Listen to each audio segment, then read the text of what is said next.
So we started in the trot, and the biggest thing that she told us was that even if you don't have a pretty mover, is to just make the trot look effortless. Like, you just don't want it to look like you're working really hard for something, which, I mean, if you ride hunters, I think you kind of get the gist. And then we practiced some halt to trot transitions and stuff like that. The canter was a lot of the same.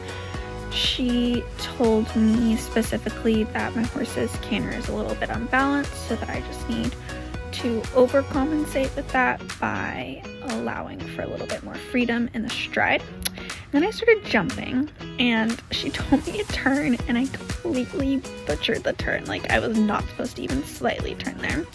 So here's her explaining that basically, yes, jumpers is about speed, but also it's about the turn you make and leaving out strides, not necessarily to the base of the jump, but leaving out strides in the turn, like taking less strides to get to a certain turn instead of like maybe like leaving out a stride before the jump. So I definitely did the turn better here. It was still a little wonky.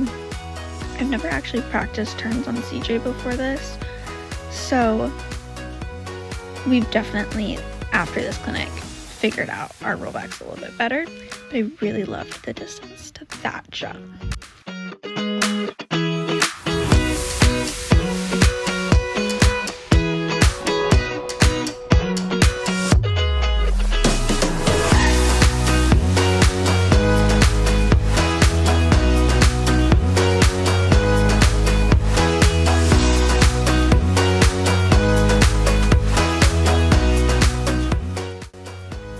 Then after watching a couple of the other girls go, we came back and we talked about really having a super well put together balanced canter to the first jump.